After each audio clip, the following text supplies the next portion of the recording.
नमस्कार शेतकरी मित्रांनो, मी रुपाली विजय सूर्यवंशी होय आम्ही स्मार्ट शेतकरी VS या आमच्या यूट्यूब चॅनलवर आपल्या सर्वांचे स्वागत करते। आज आपण साळशिंगे येथील सचिन माने सरांच्या आले प्लॉटला भेट दिली आहे। तर आज आपण माने सरांच्याकडून आल्याचं नियोजन काय केलेलं आहे ते आज आपण इथे सरांच्याकडून जाणून घेणार आहोत। पूर्ण माहितीसह व्हिडिओ करणार आहोत। व्हिडिओ आवडला तर व्हिडिओला लाईक आणि शेअर करायला विसरू नका। सर नमस्कार। नमस्कार सर, तुमचं नाव काय?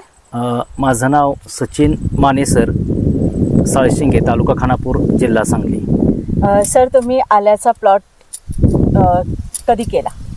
खरं तर आले लागण हे साधारणतः आपण अक्षय तृतीयानंतर आपण आले लागण करत असतो। मात्र आता आपण ज्या प्लॉटमध्ये उभा आहे त्या प्लॉटची लागण माझी हे 12 मेची आहे।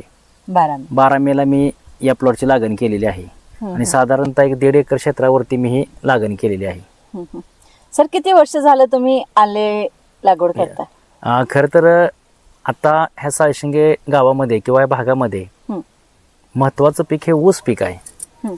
आले पिकाकडे बहुतांश शेतकरी या भागामध्ये आले वगैरे पिकं घेतली जात नाहीत। कोरेगाव भागातील माझे काही पालक माझ्या संपर्कात आले आणि त्यांच्याकडून मी ह्या आले पिकाविषयी थोडीशी माहिती घेतली आणि मला पण जाणवलं की आपण आपल्या शेतीमध्ये विविध प्रयोग करणं आवश्यक आहे। त्या प्रयोगाच्या माध्यमातून गेल्या 3 ते 4 वर्षापूर्वी मी पहिल्यांदा माझ्या शेतामध्ये आले पीक घेतलं। खरं तर मला तो अजूनही अनुभव सांगताना सांगावाच वाटतो की मुळात आलं लावायचं असतं कसं हेच आम्हाला माहीत नव्हतं। म्हणजे आम्ही ऊसाची ज्या पद्धतीने लागण करायचो त्या पद्धतीनेच आम्ही आल्याची लागण केली आणि या भागामध्ये मला ह्याची माहिती मिळेल असं पण त्यावेळी जास्त कोण नव्हतं। मात्र गेल्या 2 ते 3 वर्षापूर्वी पासून मी सतत आले पीक करायचंच या हिशोबानं आले पिकामध्ये सातत्य ठेवलं आणि त्यामुळं मला ज्या ज्या गोष्टी यामध्ये बदल कराव्याशा वाटल्या किंवा ज्या आपल्या चुका होत आहेत त्या कमीत चुका करत मी गेलो की या वर्षीपेक्षा पुढच्या वर्षीपेक्षा त्याच्या पुढच्या वर्षी माझा प्लॉट हा कसा चांगला होईल या हिशोबाने मी प्रयत्न केला आणि आज आपण ज्या प्लॉटमध्ये उभा आहे आज साधारणतः 7 तारीख आहे, 7 नोव्हेंबर। या वर्षीचं जर वातावरण पाहिलं तर बहुतांश 20-25 वर्ष सातत्यानं आले पीक घेणारे शेतकरी सुद्धा या वर्षीच्या वातावरणामध्ये आपला प्लॉट टिकवू शकलेले नाहीत। याचा अर्थ मला कोणावरती टीका टिप्पणी करायची आहे आणि मी खूप छान केलाय असंही मला सांगायचं नाही। मात्र यावर्षी वर्षभर पाऊस नसल्यामुळं सततचं वाढतं टेम्परेचर याच्यामुळं आले लागण्याचं जे प्रमाण आहे ते 80 ते 90%, 70%, 80-90% पर्यंत प्लॉट लागण्याचं प्रमाण आहे। अशा परिस्थितीमध्ये ह्या वातावरणात सुद्धा मी प्रयत्न करून प्लॉट चांगला ठेवण्याचा प्रयत्न केलेला आहे। सर, आता जसं तुम्ही आम्हाला सांगितलं की तुम्ही गेल्या 3 वर्षापासून प्रॅक्टिकली तुम्ही जी चुका तुमच्या होत गेल्या त्या सुधारत तुम्ही आता या वर्षी पुन्हा तुम्ही त्याच म्हणजे नव्या ह्यानं तुम्ही पुन्हा तयारीत एक नंबर प्लॉट आणला। आता जसं तुम्ही सांगितलं की या वर्षी पाऊस नसल्यामुळे कित्येक शेतकरी असे आहेत की त्यांचे प्लॉट लागण्याचं प्रमाण जास्त आहे यावर्षी, तर त्याचं कारण आम्हाला सांगू शकाल का? मुळात कसं असतं, आले पीक यामध्ये काही महत्वाचे जे रोग आहेत त्यामध्ये कंदकुज हा एक अतिशय महत्वाचा रोग आहे।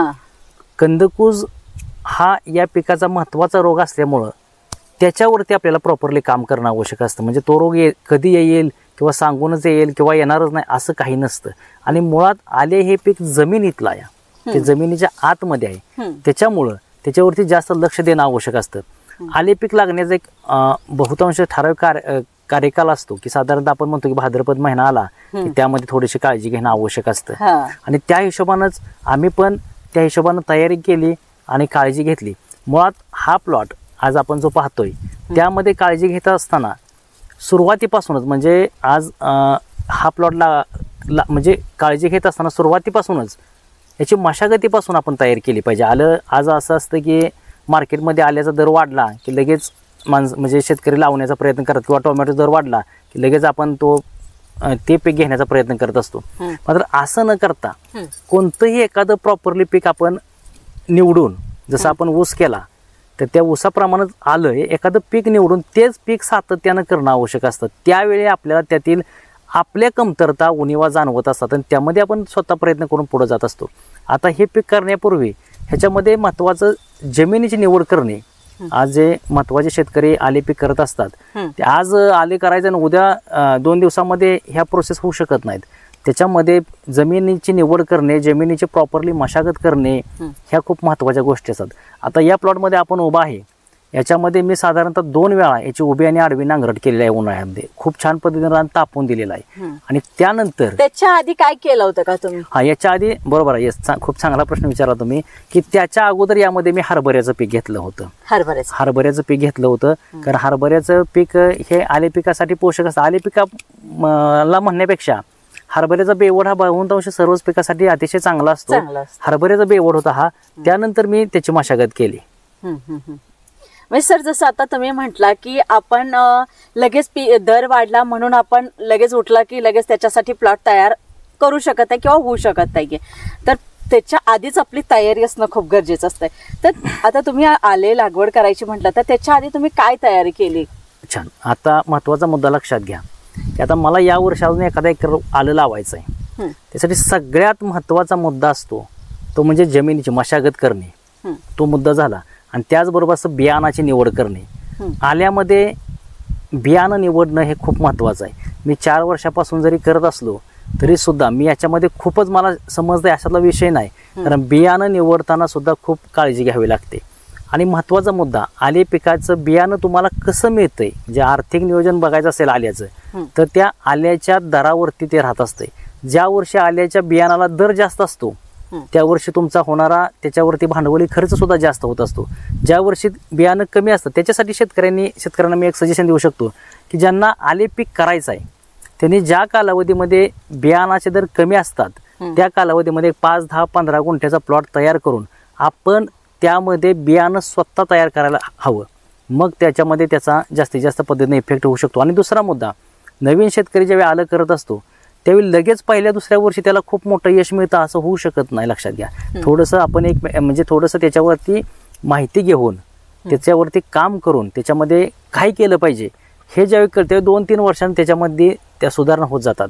आणि आज तोच म्हणजे मला सांगण्याचा उद्देश तोच आहे की या प्लॉटमध्ये उभा आहे आपण, याच्यामध्ये मी एकरी साधारणतः 6 ट्रॉल्या शेणखत मोकाट पद्धतीने म्हणजे असं मोकळ्या रानामध्ये मी 6 ट्रॉल्या शेणखत विस्कटले. आणि ज्यावेळी मी बेड तयार केले तत्पूर्वी याच्यामध्ये मोठी सरी घालून घेतली आणि त्या सरीमध्ये मी 4 ट्रॉल्या प्रत्येक सरीमध्ये ते खत भरून घेतलं. आणि त्यानंतर त्या सऱ्यामध्ये मुजवून त्याच्यावरती मी बेड तयार केले. आणि त्या बेडवरती एक लॅटरल हातरून, आता इथं पण माझी थोडीशी एक चूक झाली. मी नवीन शेतकऱ्यांना एक सजेशन देऊ इच्छितो की आलं लावताना डबलच लॅटरल लावणं आवश्यक आहे. डबल लॅटरल लावा. थोडासा डबल लॅटरल लावल्यानंतर डबल लॅटरल लावल्यामुळे जिथं आता मला आलेला अनुभव सांगतो की काही वेळा या पिकामध्ये आपण फेरस सल्फेट वगैरे फेरस टाकत असतो त्यामुळं याचे छिद्र असतात ते पॅक होत असतात. आणि एकदा पीक उंच झालं की त्याच्यात आतलं आपल्याला काही दिसत नसतं. आणि महत्वाचा मुद्दा, त्याला आवश्यक असणारं पाणी, आवश्यक असणारी खतं समप्रमाणामध्ये विभागली जातात. त्याच्यामुळं जरी आपला खर्च डबल झाला तरी लॅटरली डबलच टाकली पाहिजे असं माझं वैयक्तिक मत आहे. कारण मला यामध्ये आलेला हा अनुभव आहे.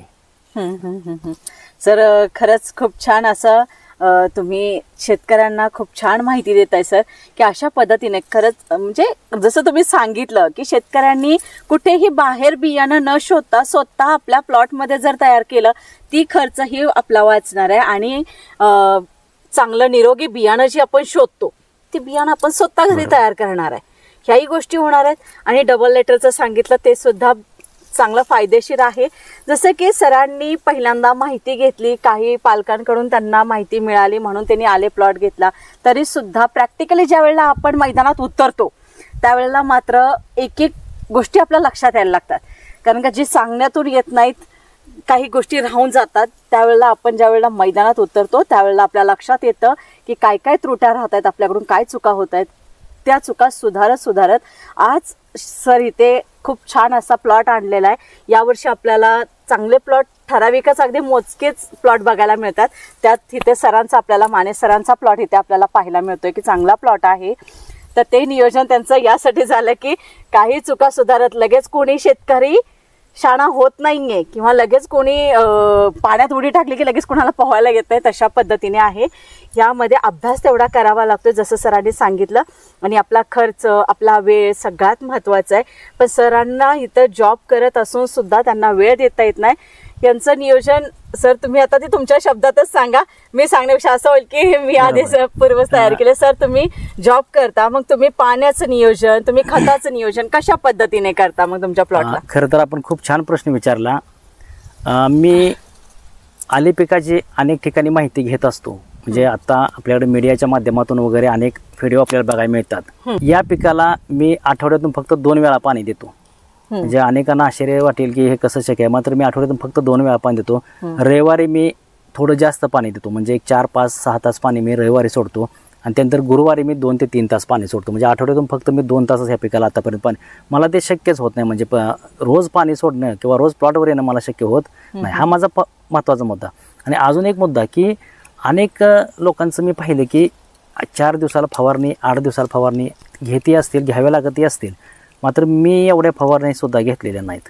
मग तुम्ही आता पाण्याचं नियोजन तुमचं जर आठवड्यातून 2 वेळा असेल तर मग तुम्ही खताचं किंवा फवारणीचं नियोजन ते कसं करता? तेही मुद्दा तुम्हाला सांगतो की फवारणीचा मुद्दा जो आहे त्यामध्ये माझी एक फवारणी खूप महत्त्वाची असते, ती म्हणजे अमावस्येच्या दिवशी किंवा त्याच्या दुसऱ्या दिवशी ही फवारणी मी घेतोच.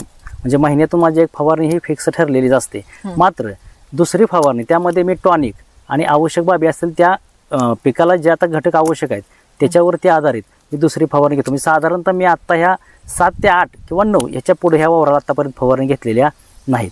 आणि विषय राहिला खतांचा, तर खतांचं नियोजन सुद्धा माझं रविवारी मी फक्त रविवारी येतो आणि आठवड्यातून 1 दिवस रविवारी मी ज्या त्याच्या स्टेज आहेत त्या स्टेजनुसार खत देत असतो.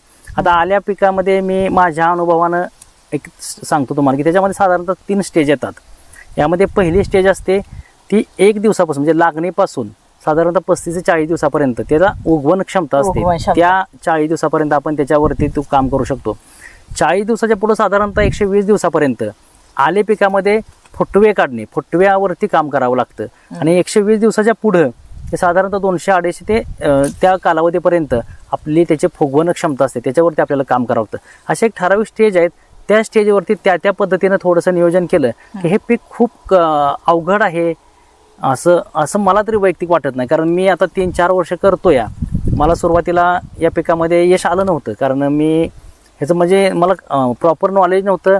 आणि या भागामध्ये आमच्या भागामध्ये विशेष अशी खतं किंवा विशेष औषधं हितं मिळतीलच असे ठिकाण मला सापडलं नव्हतं. कारण लोकांना या भागामध्ये ऊस किंवा द्राक्ष इतर याच्याविषयी नॉलेज असल्यामुळं आले पिकाविषयी मला सुरुवातीला 1-2 वर्ष थोडी माहिती पण कमी मिळायची. त्याची आवश्यक असणारे औषधं वगैरे पण एवढी प्रॉपरली मिळत नव्हती. मात्र विट्यासारख्या शहरामध्ये तिथं सांगितलं की काही लोक मला ते सहकार्य करायचे. मात्र आता महत्त्वाचा मुद्दा तुम्हाला एक सांगतो की यामध्ये काम करत असताना सुरुवातीला त्याच्या लागणीवरती खूप लक्ष द्यावं लागतं. सर आता जसं तुम्ही म्हटला की 3 स्टेज म्हणजे 3 आहेत गोष्टी, तेवढ्या 3 ह्याच्यात ते 3 टप्प्यात आपल्याला व्यवस्थित नियोजन. पहिला टप्पा आहे आपलं उगवण क्षमता, तर त्याच्यासाठी काय केलं पाहिजे, त्या पिरियडमध्ये आपण कोणत्या आता पहिला मुद्दा कसा असतो की लागण, उगवण क्षमता म्हणजे आल्यामध्ये महत्वाचा मुद्दा असतो की लागण. आपण लागण करताना याच्यामध्ये खूप काळजी घेतली पाहिजे. आपण त्यामध्ये जर्मिनेटर किंवा त्याच्यामध्ये आवश्यक असणारे कीटकनाशक वगैरे याच्यामध्ये आपण ते बुडवून साधारणतः 1 तासभर ते बुडवून आपण ते बीज प्रक्रिया करून आपण ते बियाणं लावत असतो. तर सर लागवड केल्यानंतर तुम्ही पहिल्यांदा काय केलं? मुळात लागवड केल्यानंतर मी या प्लॉटला पहिल्यांदाच मी सांगितलं की तुम्हाला एकरी 10 ट्रॉल्या शेणखत याच्यावरती भर दिल्यामुळं मी जास्तीत जास्त सेंद्रिय खतांच्या वरती भर दिला. त्यामुळं पहिले 40 दिवस लागण केल्यानंतर जी बीज प्रक्रिया केली त्यानंतर याच्यामध्ये आपण जास्त लक्ष दिलंच नव्हतं. कारण जोपर्यंत त्याला पानं येत नाहीत तोपर्यंत त्याला फवारणीचा विषय येत नाही. त्यामुळं म्हणजे तोपर्यंत तुम्ही आळवणी वगैरे काही सुद्धा केली नाही? आळवणी फवारणी मी पहिले 30 ते 35 दिवस काही सुद्धा केलेली नाही. मग पाण्याचं नियोजन सर त्यावेळेला कसं? पाणी मात्र त्यावेळी कसं असतंय, आपण लागण केली ते पूर्ण उन्हाळ्याचे दिवस होते.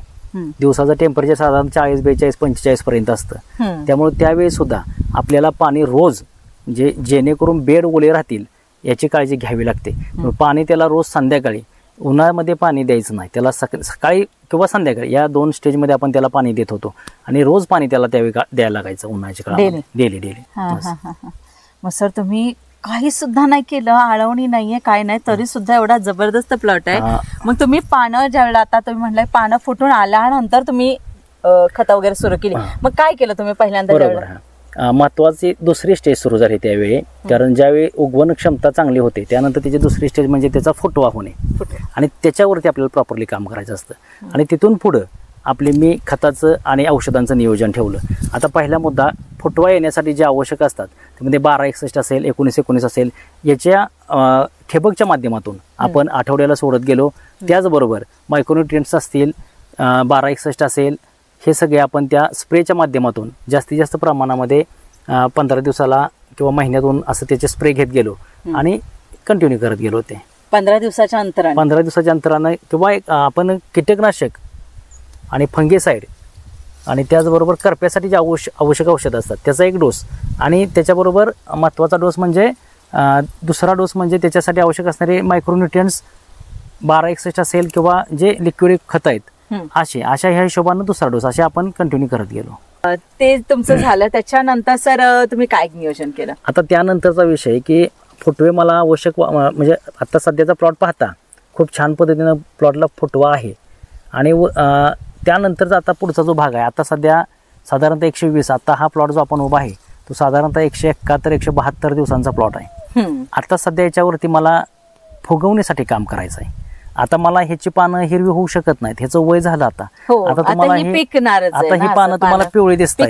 मी ह्याच्यावरती ही पानं हिरवी व्हावीत म्हणून प्रयत्न करून मला चालणार नाही, तर आता हे पिवळं होऊन हे हळूहळू खाली बसणार असते. मला आता ह्याच्यावरती काय लक्ष दिलं पाहिजे, तर ह्याच्या फुगवणीसाठी ह्याच्या खालीमध्ये जमिनीच्या वर किती छान पीक दिसतंय हा इथं विषय महत्वाचा नाही. वर किती उंची वाढल्या, बऱ्याचशा लोकांचा असा ग्रह असतो की आले पीक माझ्या छातीला लागले, आले नीट दिसत नाही. त्याची उंची किती वाढल्या, ह्याला जर उंची वाढवायची म्हणजे जे वगैरे असे स्प्रे घेतले घ्यायचे पाहिजे अशी आपण उंची वाढवू शकतो. पण ह्याची उंची वाढवण्यापेक्षा ह्याच्या खाली कंद किती मोठा या हे महत्वाचं असतं आणि त्याच्यावरती काम करणं आवश्यक असतं. आता त्याच्यासाठी काय केलं? आता त्याच्यासाठी आपण ह्याच्या पण स्टेज आहेत. सुरुवातीला आपण 13-0, 13-13-0-40, आता तुम्हाला सांगतो 0-52-34 हे लिक्विडयुक्त खतं. त्याचबरोबर एक मुद्दा सांगताना राहून गेला की महत्त्वाचं एक असं असतं की ह्याला NPK हे घटक आवश्यक असतात. मात्र हे देत असताना आपण जी खतं या जमिनीमध्ये टाकतो, रासायनिक असतील किंवा सेंद्रिय असतील, ती सर्व अपटेक करणं गरजेचं असतं. आणि त्याच्यासाठी यांचे जीवाणू असतात किंवा पीचे जीवाणू असतात किंवा म्हणजे नत्र, स्फुरद आणि पालाश यांचे जीवाणू असतात. ते जीवाणू आपण ठराविक टप्प्यानं त्यांना देणं आवश्यक असतं. सर, जीवाणू दिल्यानंतर काय होतं? महत्त्वाचा मुद्दा एक लक्षात घ्या की आपण जे खत देतो ते सगळंच खत त्या पिकांनी घेतलंय असं होत नसतं. आणि मग ते जीवाणू ज्यावेळी आपण ते देत असतो ते त्या माध्यमातून ते समजा आपण नत्राचे दिले, पालाचे दिले, तर ते अपटेक करण्याचं खूप छान पद्धतीने काम करत असतं. म्हणजे आपण रासायनिक खतं किती जरी घातली तरी त्याला जीवाणूची साथ असल्याशिवाय ती आपल्या प्लॉटला लागू होत नाही ती खतं. त्यासाठी जीवाणू ही खूप गरजेची आहेत. बरोबर ना सर? आणि त्याचबरोबर आपण त्याच्यावरती मुळी वाढवण्यासाठी ह्युमिक असेल किंवा इतर बाजारामध्ये खूप अशा छान छान क्वालिटीची खतं मिळतात. कोणाच्या आपण जाहिराती तर करणार नाही, पण त्या पद्धतीने मिळत असतात. वरचे फंगीसाईड सोडायला लागतं. महत्त्वाचं म्हणजे आले पिकामध्ये आपल्याला ठिबकच्या माध्यमातून वरचेवर फंगीसाईड सोडावे लागतात, कारण आले पिकामध्ये खाली एक कंदकुज होण्याची शक्यता असते. तो एक विषय महत्त्वाचा असतो. असू देत किंवा नसू देत, वरून कळत नसतंय लवकर. त्याच्यामुळं महिन्यातून 15 दिवसातून ते आपण कंटिन्यू त्या ठिबकमधून सोडत असतोय. हा एक विषय महत्त्वाचा असतो यामध्ये. खरं तर आले पिकामध्ये आणखीन एक महत्त्वाचा विषय म्हणजे त्याच्यावरती काम करत असताना आपण प्लॉटमध्ये फिरत असताना सहज आपल्याला काही गोष्टी दिसत असतात. यामध्ये किमान आपण 2 दिवसातनं चर्चने कधी फेरी मारलीच पाहिजे. गावात फिरून किंवा इकडे तिकडे फिरून आली शेती होऊ शकणारी शेती नाही. त्याच्यामध्ये काय होतंय, नक्की काय प्रॉब्लेम आहेत हे आपल्याला कळले पाहिजेत आणि त्यानुसार आपण त्याच्यावर औषध उपचार केले पाहिजेत. आता तुम्हाला माझ्यासमोर एक पान दिसतंय बघा. हे पान, ह्याच्यावरती करपा होता. हा जर आपण हा करपा आता नियंत्रित आलाय, हा कसा कळतोय तर हे पान तिथल्या तिथं करपा थांबलाय.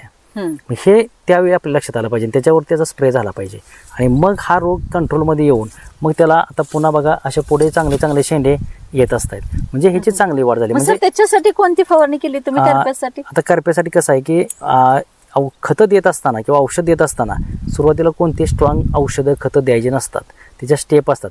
आता सध्याच्या ह्या स्टेजमध्ये मी M45 वगैरे जे महत्त्वाचे औषध आहेत, आता ह्याचं कसं ह्याचं वय झालंय, हा प्लॉट आता साधारणतः 170-75 दिवसात झालाय. त्याच्यामुळे आता त्याला नॉर्मल औषधं त्याच्यावरती इफेक्ट करत नाहीत. मग M45 वगैरे अशी महत्त्वाची औषधं आपण याच्यावरती वापरतो. त्यामुळं त्याच्यामध्ये महत्त्वाचा मुद्दा त्याच्यासाठी आवश्यक असणारे करपा वगैरे ह्याच्यासाठी आवश्यक असणारे पण असतात. त्याचबरोबर त्याच्यामध्ये थोडंसं त्याला ऊर्जा देण्यासाठी म्हणजे त्याला ताकद देण्यासाठी जे आवश्यक घटक असतात ते सुद्धा असतात. म्हणजे अशा पद्धतीने थोडंसं आपण ह्याच्यावरती नियोजन करत असतो. सर जसं आता तुम्ही सांगितलं की तुम्ही एवढ्या सगळ्या गोष्टी वेळेप्रमाणे सगळ्या गोष्टी तुम्ही करताय, उगवण क्षमतेचं, फुगवणीचं, फुटव्याचं सगळं नियोजन अगदी व्यवस्थित असतंय. तर सर तुम्ही एक खोड आम्हाला काढून दाखवता का? एक खोड मला असं वाटायला लागलं की तुम्ही खोड पण काढून दाखवतो. आणि महत्वाचा मुद्दा मी एक सांगतो की काही नवीन शेतकरी या आले पिकामध्ये या पुढच्या काळामध्ये चांगल्या पद्धतीने येणार आहेत. कारण आजचे आल्याचे दर बघता मला जाणीवपूर्वक सांगावंसं वाटतं की बहुतांश आपल्या शेतकऱ्यांचं असंच होतंय की आज या पिकाला दर आला की लगेच सगळे त्या पिकाकडे वळतात. किंवा मध्यंतरी पाहिला आपण टोमॅटोला दर आला की इतकी टोमॅटो लागण झाली की गेल्या 2 महिन्यापूर्वी टोमॅटो अक्षरशः रस्त्यावर टाकून द्यावी लागली. आता सध्या आल्याचं मार्केट पाहता आल्याचे दर मार्केटमध्ये खूप चांगले आहेत. म्हणजे अतिशय चांगले दर आहेत. त्याच्यामुळं बहुतांश लोकांना असं जाणवतं की याच्याकडे दर आहेत. असं न करता 100% लागण केलीच पाहिजे. मग असं न करता की एखादं पीक तुम्ही ठेवून ते कंटिन्यू सातत्यपूर्ण ठेवलं पाहिजे. आणि त्यामुळं तुम्हाला त्याचं नॉलेज येतं. मग त्याचं मार्केटिंग कळतं, त्याचे बाजारभाव कळतात किंवा त्याचे व्यापारी वगैरे असतात. ह्या सगळ्या लाईन्स आपल्याला त्यामुळे कळत जातात. सर आता मला तुमच्याकडून विचारावं असं वाटतंय की जसं तुम्ही सांगितलं की अशा पद्धतीने शेतकरी करतात, तर ज्या वेळेला भाव आला की मग ते मोठ्या प्रमाणात, आता ठीक आहे नवीन आहे शेतकरी आल्यामध्ये समजा नवीन आहे तर एकदमच 4 एकर आलं केलं, कधीच नाही केलं आणि अचानक 4 एकर आलं केलं, आल्याचा प्लॉट लागला किंवा दरच पडले तर मग ती केवढं मोठं नुकसान त्यावेळेला होऊन जातं. आता महत्वाचा मुद्दा असा लक्षात घ्या की जे शेतकरी आले करत असतात त्यांनी स्वतःचं बियाणं पहिल्यांदा तयार करावं. म्हणजे सगळ्यात खर्च कमी होतो त्यांचा.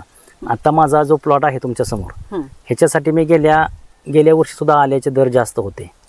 साधारणतः मी 48,000 रुपये गाडी 48,000 रुपये टन याप्रमाणे मी गेल्या वर्षी बियाणं घेतलं.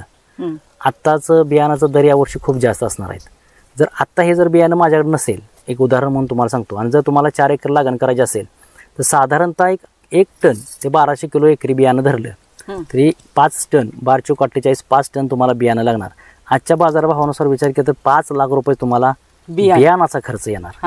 आणि म्हणून मी मग एका गोष्टीवर ट्रेस का करतोय की तुम्हाला आले पिकामध्ये हे करिअर करायचं असेल किंवा लक्ष द्यायचं असेल तर त्याच्यासाठी पहिल्यांदा ह्याच्यातले बारकावे लक्षात घ्या. खूप कॉस्टली पीक आहे असं मी पण म्हणत होतो, पण मी आज ह्या प्लॉटला साधारणतः 1.5 लाखापर्यंतचा खर्च केलाय. आता आश्चर्य वाटेल तुम्हाला की 1.5 लाखापर्यंतचा खर्च कसं शक्य आहे. मी ह्याला जास्त खर्च केलेला नाही. माझा जास्तीत जास्त खत आणि औषध यामध्ये सेंद्रियवरती भर होता. आणि महत्वाचा मुद्दा माझं बियाणं घरचं आहे. सर जी तुम्ही म्हटला की तुम्ही शेणखत वगैरे घातलं, उभी आडवी नांगरट झाली, सगळ्या गोष्टी झाल्या, पुन्हा मळी आणि कोंबड खत, हे सगळ्या गोष्टी तुमचं 1 लाखापर्यंत सगळं बजेट झालं. तोच मुद्दा सांगतो मला 1.5 लाखापर्यंत. याच्यामध्ये महत्वाचा मुद्दा लक्षात घ्या की साधारणतः काम करत असताना महत्वाचा मुद्दा एक लक्षात घ्या की बियाणं घरचं होतं, म्हणजे ते पैसे वाचले. ठिबक घरचं होतं, म्हणजे जुनच ठिबक वापरलं, त्याच्यामुळे ते पैसे माझे वाचले. माझे पैसे जास्त गेले कशाला? खताला आणि ह्याच्यावरती होणाऱ्या भांगलणीला आणि औषधांना. औषध, खत आणि भांगलन ह्याच्या व्यतिरिक्त आणि भर घालणे म्हणजे खत, औषध, भर आणि भांगलणी ह्याच्या व्यतिरिक्त मला इतर खर्च आलेला नाही.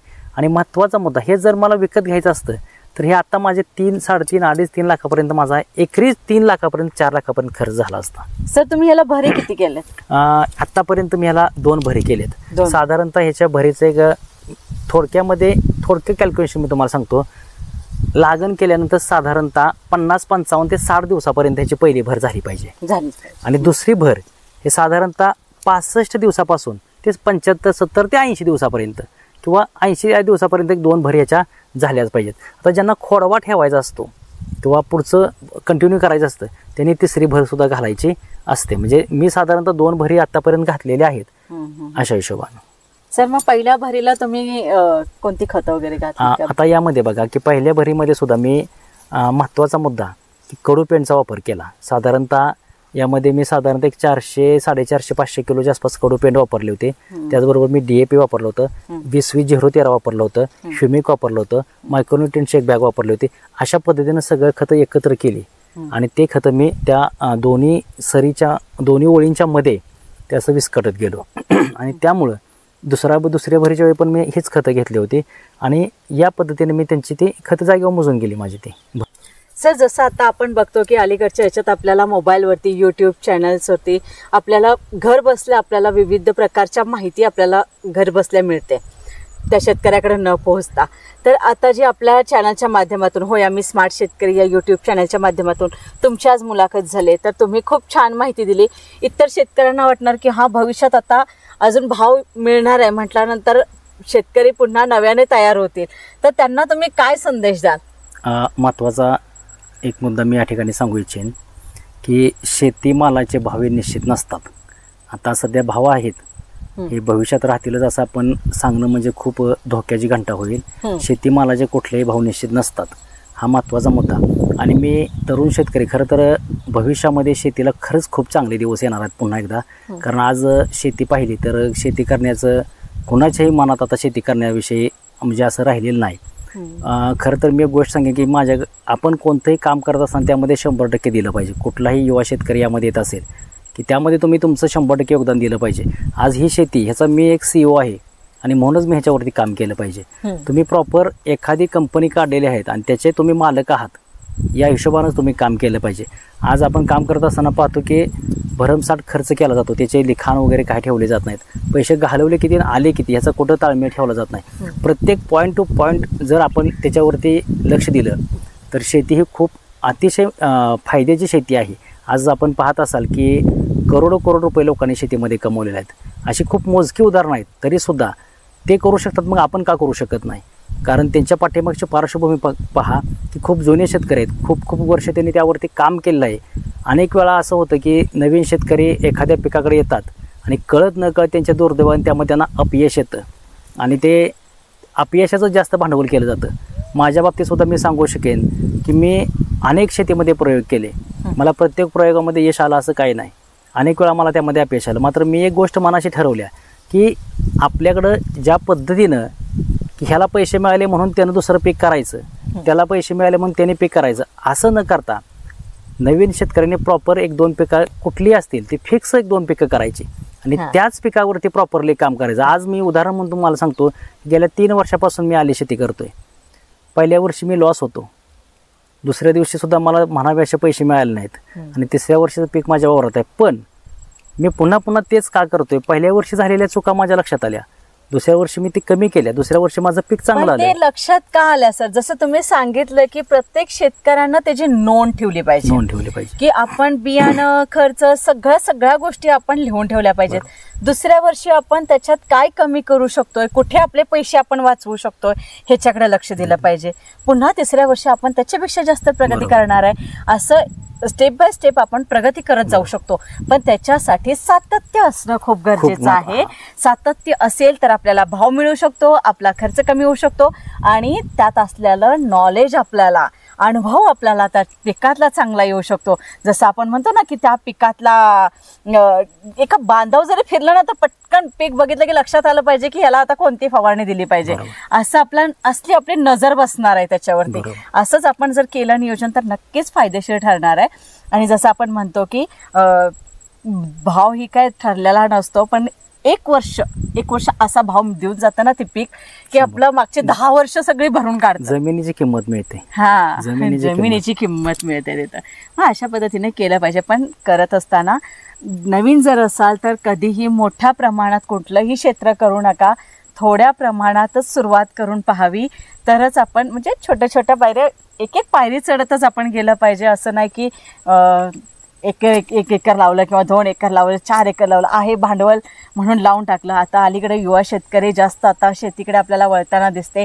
युवा शेतकऱ्यामुळे खरंच आता प्लॉट चांगले व्हायला लागलेत, पण त्यांनी असं मोठ्या प्रमाणात नाही केलं पाहिजे, छोट्या प्रमाणात सुरुवात केली पाहिजे. मीडियामध्ये मी आपला वेळ घेतो.